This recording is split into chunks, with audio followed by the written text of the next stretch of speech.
কিয়ামতের ময়দানে এই ছেলে সন্তান কোনো উপকারে আসবে না, তোমার স্ত্রীও কোনো উপকারে আসবে না। ও ভাই, আল্লাহ বলতেছেন, ও দুনিয়ার মানুষেরা, তোমরা কি গরুর মতো হয়ে গেল নাকি? গরুকে বোঝার শক্তি দেই নাই, তোমাদের তো বোঝার শক্তি দিয়েছি, ভালো মন্দ বাছাই করার শক্তি তোমাদেরকে দিয়েছি। আমি আল্লাহ কোরআনের মধ্যে আগেই ঘোষণা করে দিলাম, কিয়ামতের ময়দানে কেউ কারো না। ভাইরা আমার, আল্লাহ বলতেছেন, ইয়াউমা ইয়াফিরুল মারউ মিন আখি, কিয়ামতের ময়দানে ভাই ভাইকে পরিচয় দিবে না, ছেলে সন্তান তার পিতাকে পরিচয় দিবে না। হতে পারে আল্লাহ তাআলা না করুক, একটা নেকির অভাবে যদি আল্লাহ তাআলা আপনাকে জাহান্নামী বলে ঘোষণা দিয়ে দেয়, সেই সময় আল্লাহকে বলবা, আল্লাহ আমি দুনিয়াতে এত কষ্ট করেছি, আমাকে একটু সময় দাও, দেখি আমার সেই ছেলে সন্তানদের কাছ থেকে একটা নেকি পাই কিনা। আমার দুনিয়াতে মা আমাকে এত ভালোবাসে, মা না খেয়ে আমাকে খাওয়াইছে, মা ঘুম না পেরে আমাকে ঘুম পাড়াইছে, শখ করে একটা জিনিস মা মুখের মধ্যে নিতে চাইছিল, আমি টান দিয়ে নিছি, এরপরও মা রাগ করে নাই, বরং আদর করিয়া ভালোবাসিয়া মুখের মধ্যে ঢোকাইয়া দিছে।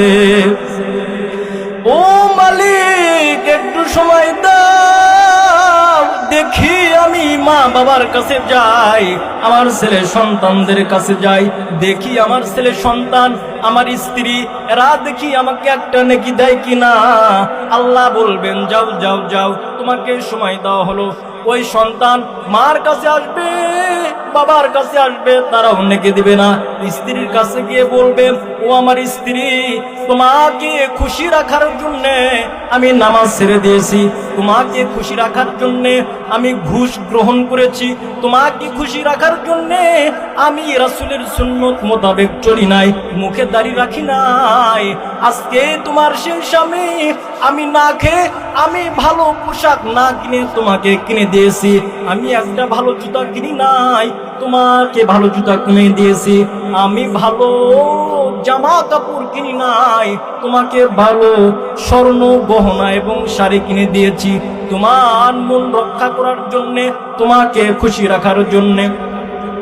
ও আমার স্ত্রী, আজকে তোমার সেই স্বামী একটা নেকির অভাবে জাহান্নামের দিকে যাইতেছে, একটা আমাকে নেকি দাও।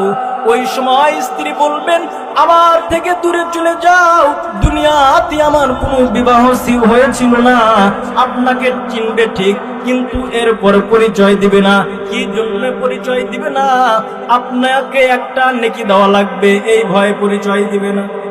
ও ভাইরা আমার, ছেলে সন্তানদের কাছে চলে যাইবা, ছেলে সন্তানদের কাছে কান্না করতে করতে চলে যাইবা, ছেলে সন্তানের সামনে দাঁড়ায়া বলবা, ও আমার সন্তান, দুনিয়াতে না খেয়ে তোমাদেরকে খাওয়াইছি, দুনিয়াতে এত কষ্ট করেছি, রৌদ্রের মধ্যে পিঠ পুরাইছি, মাথা পুরাইছি, চেহারা পুরাইছি, কপাল পুরাইছি, রৌদ্রের ভিতরে এত কষ্ট করিয়া তোমাদের ভবিষ্যতের জন্য এত কষ্ট করেছি, তোমাদের সেই বাবা আমি একটা নেকির অভাবে জাহান্নামে যাইতেছি।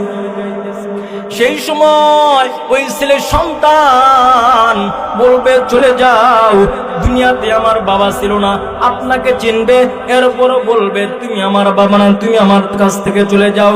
আল্লাহর বান্দা কান্না করবেন, আর হাসরের ময়দানে দৌড়াদৌড়ি করবে, আর বলবে, হায় রে, কাদের জন্য আমার জীবনের হায়াত শেষ করলাম, আমার স্ত্রীর জন্য সারা জিন্দেগি শেষ করে দিলাম, সারা জিন্দেগি আমি হালাল হারাম বাঁচলাম না, রাসূলের সুন্নত মোতাবেক দাড়ি রাখলে আমার বিবি অসন্তুষ্ট হয়, আমার বিবি রাগান্বিত হয়, এই কারণে আমি দাড়ি ফালাইয়া দিলাম বিবিকে খুশি রাখার জন্য।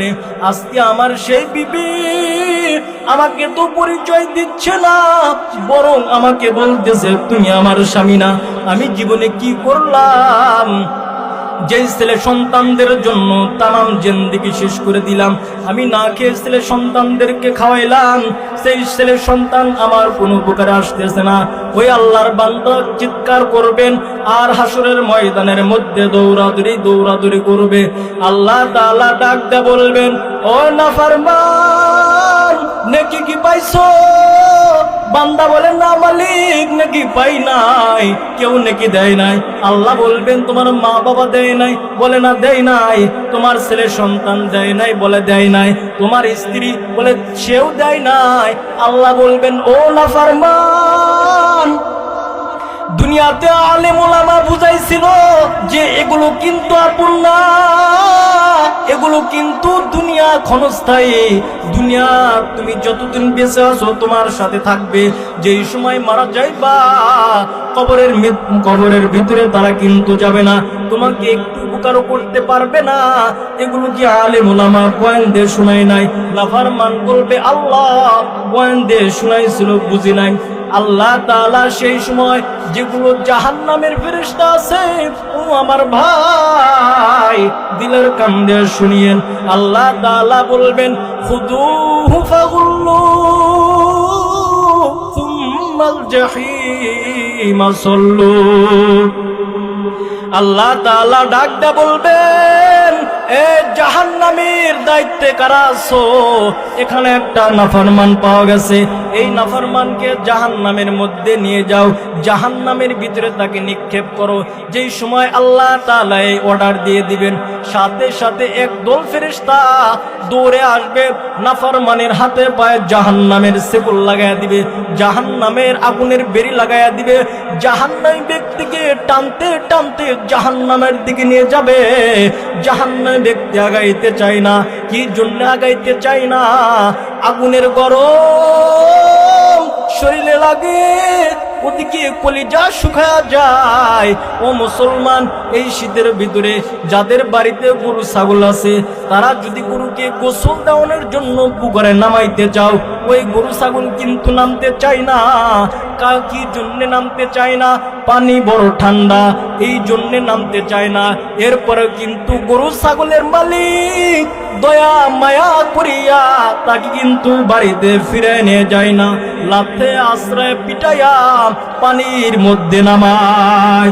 ও ভাই আমার, জাহান্নামী ব্যক্তিকে যেই সময় ফেরেশতারা হাতে পায়ে শেকল লাগাবে, ওই সময় জাহান্নামের ভিতরে তাদেরকে নিয়ে যাইতে চাইবে। ওই নাফরমান আগাইতে চায় না, ওই ফেরেশতারা টানতে টানতে লাথি আশ্রে আশ্রে জাহান্নামের গেটের সামনে নিয়ে যাবে। ওদিকে জাহান্নামের ফেরেশতা, গেট দারোয়ান মালিক ফেরেশতা, সে তাকায় আছে, তার হাতের লোকের ভিতরে সাপ রয়েছে। তার আল্লাহ তাআলা তিনার লোকের ভিতরে সাপ লাগাইয়া দিয়েছেন। আল্লাহ তাআলার ওই ফেরেশতার সামনে যেই সময় নাফরমান যাবে, ওই নাফরমানকে খপ্পর ধরে জাহান্নামের মধ্যে ফেলাইয়া দিবে। ও আমার ভাই, গভীর মনোযোগ দিয়ে শুনিয়েন, কি করতেছেন দুনিয়াতে আল্লাহ তাআলা স্বাধীনতা দিয়েছেন। ইচ্ছা করলে নামাজ পড়তে পারবা, আবার ইচ্ছা করলে তুমি নামাজ নাও পড়তে পারবা। তুমি যদি চাও মাদ্রাসা মসজিদের সাথে মহব্বত রাখতে পারবা, আবার যদি চাও মাদ্রাসা মসজিদের বিরোধিতা করতে পারবা। তুমি যদি চাও আলেম ওলামাকে মহব্বত করতে পারবা। ও ভাই, একটা কথা বলে রাখি, কিয়ামত পর্যন্ত আর কোন নবী আসবেন না। এই নবীর দায়িত্ব পালন করবেন উলামায়ে কেরাম। নবীর প্রিয় সাহাবী আবু হুরায়রা রাদিয়াল্লাহু তাআলা আনহু, তিনি ডাক দিয়ে বলেন, ও দুনিয়ার উম্মতেরা, তোমরা যারা নবী পাইলা না, তো কিয়ামত পর্যন্ত কিছু সিনায়ে ইলম আমানতওয়ালা কিছু আলেম দুনিয়া আসবে। তাদের হাতের সাথে যদি হাত লাগাও, মনে করবা নবীর হাতের সাথে হাত লাগাইলা, তাদের চেহারার দিকে যদি তাকাও, মনে করবা নবীর চেহারার দিকে তাকাইলা। তাদেরকে যদি মেহমানদারি করো, মনে করবা নবীকে মেহমানদারি করলা। তাকে যদি মহব্বত করে ভালোবাসে যদি সালাম দাও, মনে করবা নবীকে সালাম দিলা। এ কথা আল্লাহর নবী বলেছেন যে আমার উম্মতেরা কিয়ামত পর্যন্ত যারা আসবা, আমি নবী চলে যাব, আর কোন নবী আসবেন না। কিন্তু এই নবীর কাজ ওলামায়ে কেরাম করবেন। ওলামায়ে কেরাম নাইবে নবী, ইনারাই নামাজের দাওয়াত দিবেন, এরাই পর্দার কথা বলবেন, এরাই সুদ ঘুষের কথা বলবেন। ও ভাই, মনের ভিতরে দুঃখ রাখিও না যে আলেম ওলামা আমাদের বিরুদ্ধে কথা বলে। ও ভাই, আলেম তো জানে আমি যদি এই কথা বলি সমাজের ভিতরে আমাকে ভালো চোখে দেখবে না, আমি যদি সুদের কথা বলি আমাকে ভালো চোখে দেখবে না, আমি যদি সুন্নতের পক্ষে কথা বলি আমাকে ভালো চোখে দেখবে না। এরপরও কেন বলেন? কারণ আল্লাহ তাআলা এই নবীদের উপরে দায়িত্ব দিয়েছেন, এই আলেমদের উপরে দায়িত্ব দিয়েছেন, আল্লাহর নবী দায়িত্ব দিয়েছেন। কারণ আর নবী আসবেন না, নবীর কাজ ওলামায়ে কেরাম করবেন। নবী যেগুলো কাজ করেছেন ওলামায়ে কেরাম সেগুলোই কাজ করবে। তো বলতেছি ভাই, জাহান্নামীকে যেই সময় মালিক ফেরেশতা জাহান্নামের মধ্যে ফেলাইবে, ও ভাই জাহান্নামের আগুন কিরকম একটু জানার দরকার আছে নাকি না? ও ভাই, দুনিয়ার আগুন যদি জ্বালাইতে চাও নরম জিনিস ছাড়া আগুন জ্বালানো যায় না। খের এগুলো নরম জিনিস ছাড়া জ্বালানো যায় না, এবং কাগজ দিয়ে এছাড়া দুনিয়ার আগুন জ্বালানো যায় না। আপনি সর্বপ্রথম কিন্তু আপনি লাকড়ি বা গাছের ডালের সাথে আগুন ধরাইতে পারবেন না, সর্বপ্রথম নরম জিনিসের সাথে আগুন ধরাইতে হবে। আর আল্লাহ রাব্বুল আলামিন বলতেছেন, ও দুনিয়ার মানুষেরা, আর জাহান্নামের আগুন আমি আল্লাহ রাব্বুল আলামিন কেমন কঠিন আগুন বানায় রাখছি। আল্লাযী তাত্তালিউ আলাল আফইদা। ও ভাই, আল্লাহ রাব্বুল আলামিন বলেন ওয়াকুদুহান নাস ওয়াল হিজারা, আল্লাহ বলেন জাহান্নামী আমি আগুন ধরাইব পাথর, মানুষ এবং পাথর দিয়া। তাহলে দেখেন, যে আগুনটা সূচনা করা হবে, যে আগুনটা সর্বপ্রথম জ্বালানো হবে আগুন দিয়া, তাহলে আগুনের পাওয়ার কি পরিমাণ হতে পারে? কি পরিমাণ পাওয়ার হতে পারে? সর্বপ্রথম আগুনটা ধরানো হবে পাথর দিয়া। জাহান্নামের একটু আলোচনা শুনুন। দুনিয়ার আগুন শক্ত বা গাছের ডাল দিয়ে যদি ধরাইতে চান আগুন ধরতে চায় না, কারণ আগুনের তেমন শক্তি নেই। পাথরে আগুন ধরাইতে পারবেন না সর্বপ্রথমে। কি জন্য পারবেন না? পাথরের ওই আগুনের ওই শক্তি নেই যে কাঁচা গাছ পোড়ায় দিবে, ওই শক্তি নেই। জাহান্নামের আগুন এ পরিমাণ তেজের আগুন, এ পরিমাণ তাপের আগুন আল্লাহ তাআলা বানাইছেন যে সর্বপ্রথম পাথর দিয়ে আগুন জ্বালাইবেন, পাথর দিয়ে আগুন জ্বালাইবেন। আল্লাহর নবী সাল্লাল্লাহু আলাইহি ওয়াসাল্লাম হাদিস শরীফের মধ্যে বলেন, আমার উম্মতেরা যেই সময় জাহান্নামের আলোচনা হয়, কবরের আলোচনা হয়, দুই ফোঁটা চোখের পানি ছাড়িয়া আল্লাহ তাআলার কাছে যদি তওবা করো, আল্লাহ তাআলা তোমার জীবনের সমস্ত গুনাহ মাফ করে দিবে। এই জন্য বলতেছি ভাই, জাহান্নাম এমন ভয়ঙ্কর, জাহান্নামের শাস্তি কিরকম হবে? যেই সময় মালিক ফেরেশতা ওই জাহান্নামের ভিতরে জাহান্নামী ব্যক্তিকে নিক্ষেপ করবে, জাহান্নাম এই পরিমাণ গর্ত হবে, এই পরিমাণ গভীর হবে, 70,000 বছর গভীর হবে। ও ভাই, যেই সময় জাহান্নামী ব্যক্তিকে জাহান্নামের মধ্যে ফেলাইয়া দিবে, জাহান্নামী ব্যক্তি নিচে পড়ে যাবে, হাড়টি যেই সময় নিচে পড়ে যাবে, জাহান্নামী ব্যক্তি জাহান্নামের দেওয়াল, জাহান্নামের ওয়াল বইতে বাইতে বাইতে বাইতে এক হাত বা সোহাত আছে, এখন বের হয়ে আসবে জাহান্নাম থেকে, আবার ঘুম করিয়া আবার হঠাৎ করে জাহান্নামের মধ্যে পড়ে যাবে। 70,000 বছর গভীর। দুনিয়ার হিসাবের সাথে না, আমাদের দুনিয়ার 50,000 বছর, আর ওই আখিরাতের একদিন। হিসাব করছেন দুনিয়ায় 50,000 বছর আর আখিরাতের একদিন। 70,000 বছর গভীর হবে জাহান্নামের গর্ত। যেই সময় জাহান্নামী ব্যক্তিকে জাহান্নামের মধ্যে ফেলাইয়া দিবে, জাহান্নামী ব্যক্তি জাহান্নামের আগুনের মধ্যে পড়বে, আর আল্লাহ তাআলাকে ডাকবে, আল্লাহ তাআলাকে ডাকবে। ও আমার ভাই, গভীর মনোযোগ দিয়ে শুনিও, দুনিয়াতে যদি তুমি আল্লাহ তাআলাকে একবার ডাক দাও, আল্লাহ তাআলা 10 বার ডাক দেন, 10 বার সেই ডাকে জবাব দেন, মতান্তরে 100 বার জবাব দেন। ও ভাই, আল্লাহ তাআলাকে সর্বদাই দিনে আমরা ডাকি, ও আল্লাহ টাকা লাগবে টাকা দাও, ও আল্লাহ মেয়েকে বিবাহ দিতে পারছি না, দেওয়ার তৌফিক দাও, ও আল্লাহ ঋণগ্রস্ত আছি, ঋণ পরিশোধ করার তৌফিক দাও। সর্বদাই মানুষ আল্লাহ তাআলাকে ডাকে, আর আল্লাহ তাআলা রাতের গভীরে বান্দাদেরকে ডাকে। আল্লাহ বলেন, ও আমার গোলাম, কার কি লাগবে? আমি চতুর্থ আসমানে আমি আসছি, আমি দ্বিতীয় আসমানে আসছি, কার কি লাগবে আমার কাছে বলো, আমার কাছে চাও। আল্লাহ তাআলা নিচে এসে বলেন, ও আমার বান্দারা, কার কি লাগবে আমার কাছে চাও, আমি আল্লাহ রব্বুল আলামিন হাজির হয়ে গেছি। ভাইরা আমার, গভীর মনোযোগ দিয়ে শুনেন, আল্লাহ তাআলা বান্দাদেরকে কত মহব্বত করেন, কত ভালোবাসেন।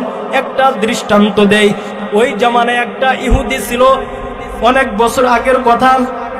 একজন মূর্তি পূজক ছিল, কিতাবের ভিতরে পাওয়া যায়। সেই মূর্তি পূজক অনেক বছর ধরে সর্বদাই মূর্তির সামনে চায়, মূর্তিকে সর্বদাই সনাম সনাম বলে ডাকে, আর বলে, ও আমার সনাম, ও আমার মাবুদ, ও আমার খোদা, আমার টাকা লাগবে, আমার বাড়ি লাগবে, আমার গাড়ি লাগবে, আমার সম্পদ লাগবে, আমাকে দাও। এইরকম করতে করতে কিতাবের ভিতরে দেখলাম 70 থেকে 80 বছর পর্যন্ত সারা রাত ঘুম নাই, সারা রাত মূর্তির পা ধরে সর্বদাই ডাকে আর কান্না করে। একদিন বান্দার মুখ থেকে অজান্তে সমাদ বের হয়ে গেছে, সাথে সাথে গাইবে আওয়াজ, লাব্বাইকে আব্দি, ও আমার বান্দা, কেন তুমি আমাকে ডাকো? ওই মূর্তি পূজক বলতেছে, কি আমার ডাকে সাড়া দাও। আল্লাহ তাআলা বলতেছেন, আমি তোমার মালিক, আমি তোমার সৃষ্টিকর্তা। সেই সময় ওই মূর্তি পূজক বলে, এত দেরি করে সাড়া দিলা কেন? এর আগে কেন সাড়া দেও নাই? আল্লাহ তাআলা ডাক দেয়া বলেন, ও আমার গোলাম, যেই সনামকে ডাকছো, ওই সনাম তোমাকে বানাই নাই, বানাইছি আমি আল্লাহ। যেই সময় আমাকে ডাকতেছো, সাথে সাথে জবাব দিয়েছি, কি লাগবে চাও? বলতেছে, ও আল্লাহ, মাপ চাই, জান্নাত চাই। আল্লাহ বলে, যা দিয়ে দিলাম। মূর্তি পূজক 70 বছর মূর্তির পা ধরে কান্দে, যে আল্লাহ, যে সনাম আমার আল্লাহকে তো ডাকে না, তাদের মূর্তির ভাষা ডাকতেছে, যে টাকা লাগবে। হঠাৎ করে অজান্তে বার হয়ে গেছে আল্লাহর একটা সিফাতি নাম, সাথে সাথে আল্লাহ এর জবাব দেন, তাহলে আপনি মুসলমান, আমি মুসলমান, আপনার মাথায় টুপি, আমার মাথায় টুপি, আপনার মুখে দাড়ি, আমার মুখে দাড়ি, আপনার শরীরে পাঞ্জাবি, আমার শরীরে পাঞ্জাবি, মুসলমানের ঘরে জন্মাইছি, নামাজ পড়ি, রোজা রাখি, সেই আল্লাহকে ডাক দিলে আল্লাহ সাড়া দিবে না? আল্লাহকে আমরা ডাকি না। আল্লাহকে দুনিয়াতে ডাকতেছ না, ডাকবা ওই সময় যেই সময় জাহান্নামের মধ্যে পড়ে যাইবা, চতুর্দিকে আগুন দেখবা, যে আগুন তোমাকে ধরে ফেলেছে, চতুর্দিকে আগুন তোমাকে একেবারে পাকড়াও করেছে। সেই সময় আল্লাহকে ডাকবা, হাজার হাজার বছর ডাকবা, আর বলবা, আল্লাহ, এমন শাস্তির মধ্যে গ্রেফতার করে দিলা, আল্লাহ, কলিজা শুকায়া যায়, শরীরের চামড়া পুরো কালো হয়ে গেছে, আল্লাহ একটু পানি দাও। আল্লাহ তাআলাকে হাজার হাজার বছর ডাকবেন, আল্লাহ তাআলা সাড়া দিবেন না। আল্লাহ তাআলা কে ডাকতে ডাকতে ডাকতে ডাকতে বান্দা হয়রান হয়ে যাবে। একদিন আল্লাহ তাআলা মুখ ফেরা বলবেন, ও নাফরমান, আমাকে ডাকো কেন? আমাকে ডেকো না। দুনিয়াতে তোমাদেরকে স্বাধীনতা দিয়েছিলাম, আমাকে ডাকলে তোমাকে আর জাহান্নামের মধ্যে ফালাইতাম না। আমাকে এখন ডাকতেছো, চুপ থাকো, আমি আমার একদল বান্দাদের নিয়ে আমি ব্যস্ত আছি, যেই বান্দারা দুনিয়াতে আমাকে ভোলে নাই। যেই বান্দারা নামাজ পড়েছে, রোজা রাখছে, মুখে দাড়ি রাখছে, গায়ে পাঞ্জাবি রাখছে, সর্বদাই আমি আল্লাহকে ডাকছে, তাদেরকে গরিব বানাইছি, তাদেরকে ধনী বানাই নাই, এরপর আমি আল্লাহকে ডাকা বাদ দেই নাই। আজকে তোমরা চুপ থাকো, আজকে এই হাসরের ময়দানে, কঠিন ময়দানে আমার বান্দাদের নিয়ে আমি ব্যস্ত আছি, চুপ থাক, আমাকে ডাকবি না। ওই সময় নাফরমান বলে, আল্লাহ জাহান্নামের মধ্যে তো ফেলাইয়া দিছো, আল্লাহ একটু কি পানি দিবা না? আল্লাহ তাআলা ডাকতে বলবেন, ও জাহান্নামের ফেরেশতারা, কারা জাহান্নামের দায়িত্ব আছো, এই বান্দারা কি চায়, এই নাফরমান কি চায়? বলে আল্লাহ পানি চায়। বলে তাদের জন্য কোন পানি বরাদ্দ আছে, তাদের জন্য কোন পানি নিযুক্ত আছে, তাদের জন্য কোন পানি লিস্টিতে আছে, যে তারা ওই হকদার, কোন পানি তাদের জন্য আছে? ওই ফেরেশতারা বলবে, আল্লাহ তাদের জন্য এই রকম পানি। বলে কি রকম পানি? বলে জাহান্নামী ব্যক্তিরা জাহান্নামের মধ্যে পুড়তে পুড়তে তাদের হাড্ডি, গোশত, রক্ত, চর্বি এগুলো পুড়তে পুড়তে পুড়তে পুড়তে এগুলো পুজের মতো হয়ে গেছে, জাহান্নামের এক কিনারায় এগুলো জড়ো হয়ে গেছে, জাহান্নামের কিনারায় এগুলো আছে। আল্লাহ বলবেন, এগুলোর হকদার ওরা, এই পুজ এই জাহান্নামীদেরকে খেতে দাও। ও ভাই, যেই সময় জাহান্নামী ব্যক্তির সামনে ওই ফুটন্ত পুজ এবং রক্ত, এই পরিমাণ দুর্গন্ধ, হাদিস শরীফের মধ্যে আছে, ওই এক বালতি পুজ যদি দুনিয়ার ভিতরে যদি ফেলে দেওয়া হইতো, তাহলে এই পুজের দুর্গন্ধে তামাম মানুষ শেষ হয়ে যাইতো। ওই নাফরমানের সামনে এক পেয়ালা পুজ নিয়ে আসে দিবে, গরম পুজ, দুর্গন্ধ পুজ, নাফরমান ব্যক্তির সামনে দিবে। নাফরমান ব্যক্তি যেই সময় হাত দিয়ে ধরবে, ধরার সাথে সাথে হাতের গোশত ঝলসে পড়ে যাবে, মুখের চেহারার গোশত ঝলসে পিয়ালার ভিতরে পড়ে যাবে। এরপরেও জাহান্নামী ব্যক্তি ওই পুজের পেয়ালা ফালাই না। কি জন্যে ফালাই না? ওদিকে তার কলিজা শুকায় গেছে, যে আমি পানি পাই না, কতদিন ধরে পানি পান করতে পারি না। ওই নাফরমান ব্যক্তি ওই পুজ, রক্ত, এই পরিমাণ দুর্গন্ধ, ওইগুলো যেই সময় মুখের মধ্যে ডক ডক ডক ডক করে ঢেলে দিবে। হাদিসের মধ্যে দেখলাম বাবা, যেই খান দিয়ে যাবে, শরীরের ভিতরে, পেটের ভিতরে নারী, ভুঁড়ি এবং যা কিছু আছে সবকিছু গলে পচে পায়খানার রাস্তা দিয়ে ঝুপঝুপ করে পড়ে যাইবে। ওই নাফরমান ডাকতে বলবে, ও মালিক, তোমার কাছে চাইলাম কলিজা ঠান্ডা করার জন্য একটু পানি চাইলাম, আর তুমি এমন পানি খাইতে দিলা, ও মালিক কলিজা তো ঠান্ডা হইলই না, আরো কলিজার পিপাসা বেড়ে গেল, আরো ছটপট করি পানির পিপাসায়।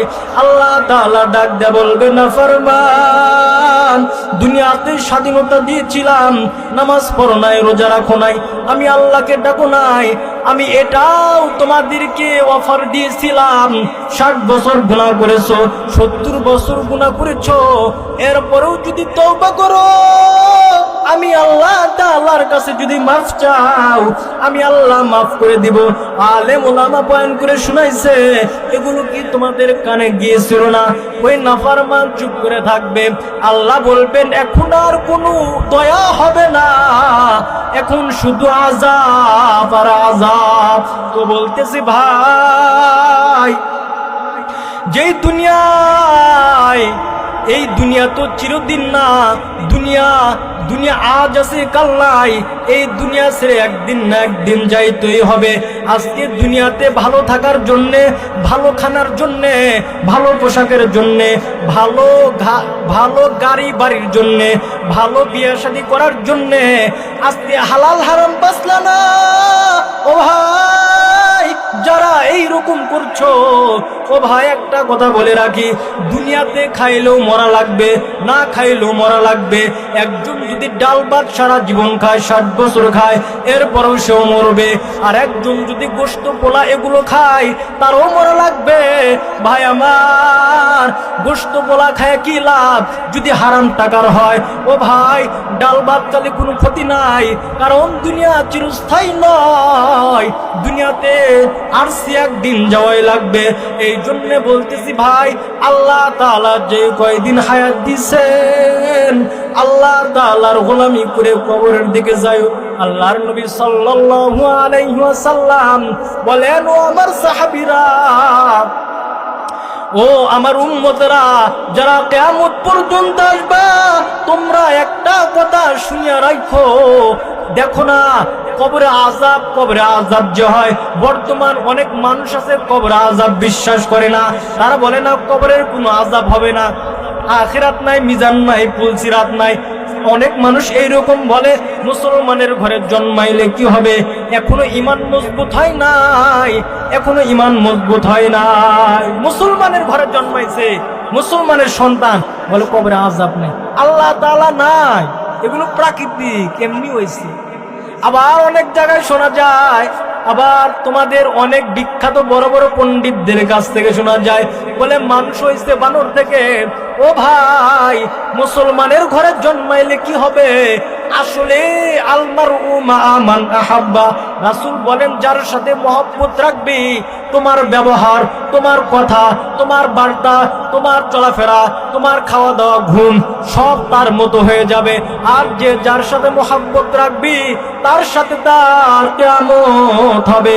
বলতেছি ভাই, কবর আযাব অনেক মানুষ বিশ্বাস করতে চায় না, বিশ্বাস করে না।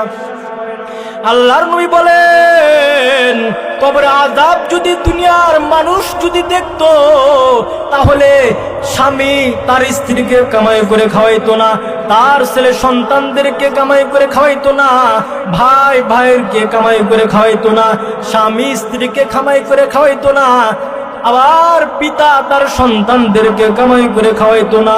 না খেয়ে পাখির মতো শুকায়া শুকায়া মারা যেত কবরের চিন্তায়। একজনের কাছ থেকে শুনলাম, একজন বলতেছেন, মনে আবেগ না বলতেছেন, আমি যদি জানতাম আমার মৃত্যু আগামীকাল হবে, তাহলে আমি আর এখানে বসে থাকতাম না, সেজদায় পড়ে থাকতাম। আল্লাহ তাআলা বলেন, ইযা জাআ আজালুহুম লা ইস্তাখিরুনা সাআতাও ওয়া লা ইস্তাকদিমুন। আল্লাহ বলতেছেন, গোলাম, কার মউত কোন সময় হবে এটা আমি নির্ধারণ করেছি, এটা আমি নির্ধারণ করে রেখেছি। কার মউত কোন সময় হবে এটা আমি জানি। সকলের মৃত্যুবরণ করতে হবে, মৃত্যুবরণ সকলের করতে হবে কিনা? হবে কিনা? হবে। ও মানুষ আইব রে,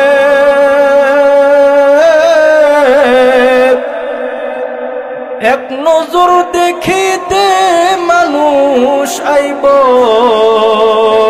রে, ও মানুষ আইব রে, এক নজর দেখিতে মানুষ আইব রে। দেহ খাসার ওসিন পাখি, দেহ খাসার ওসিন পাখি, উইরা যেদিন যাইব রে, এক নজর দেখিতে মানুষ আইব রে। গোলাপ জলের পানি দিয়া গোসল করাইব রে তোমায়, গোসল করাইব রে। গোলাপ জলের পানি দিয়া গোসল করাইব রে তোমায়, গোসল করাইব রে। মার্কিনের কাফনের কাপড়,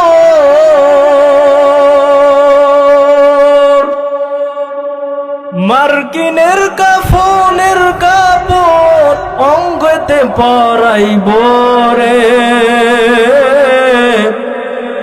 এক নজর দেখিতে মানুষ আইব রে, ও মানুষ আইব রে, এক নজর দেখিতে মানুষ আইব রে। মাটির একটা ঘর বানাইয়া সেই ঘরে তোমায় রাখবো রে বাবা, সেই ঘরে তোমায় রাখবো রে। মাটির একটা ঘর বানাইয়া সেই ঘরে তোমায় রাখবো রে বাবা, সেই ঘরে তোমায় রাখবো রে। এ আক্তারের জনম জনম, এ আখতারের জনম জনম ওই ঘরে থাকতে হব রে, এক নজর দেখিতে মানুষ আইব রে, ও মানুষ আইব রে, এক নজর দেখিতে মানুষ আইব রে। কথা বলেন ঠিক কিনা? সকলে আসবে, দেখার জন্য আসবে যে অমুক মারা গেছে, যে দেখে আসে। তো বলতেছি ভাই, মরণ একদিন হবে এবং কবরের সকলকে যেতে হবে। কি নিয়ে কবরে যাইতেছো? 60 বছর হায়াত, 70 বছর হায়াত, এই হায়াতের জন্য পাগল হয়ে গেলা। 60 বছর হায়াতের জন্য বাংলাদেশে যদি কামাই বেশি না হয়, টাকা ইনকাম যদি বেশি করতে না পারে, মানুষ কিন্তু মালয়েশিয়া চলে যায়, আবার আমেরিকায় চলে যায়, ফ্রান্সে চলে যায়, চায়না চলে যায়। কি জন্য যায়? যে বাংলাদেশে যে পরিমাণ টাকার প্রয়োজন ওই পরিমাণ টাকা আমি কামাইতে পারতেছি না, আমার সংসার ভালো চলছে না, আমার ভালো সংসদে চলতে পারছি না, এই কারণে অন্য দেশে চলে গেলাম দুনিয়াতে ভালো থাকার জন্যে। আর যে আখিরাত, যে কবর, ওই কবরের জন্য কি করলা?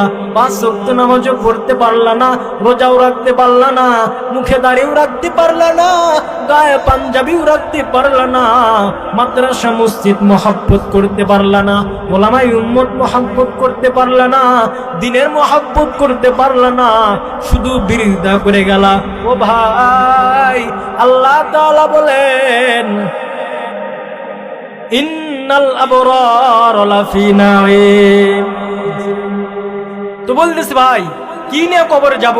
আমাদের দুনিয়ার থেকেই গুছায়ে প্রস্তুতি করে নিয়ে আমাদের কবর যেতে হবে। তো যে কটা কথা বললাম, আল্লাহ তাআলা সর্বপ্রথম আমাকে এবং আপনাদেরকে সকলকে এই কথাগুলোর উপর আমল করার তৌফিক দান করেন। ওমা আলাইনা ইল্লাল বালাগ। আসসালামু আলাইকুম ওয়া রাহমাতুল্লাহি ওয়া বারাকাতুহু।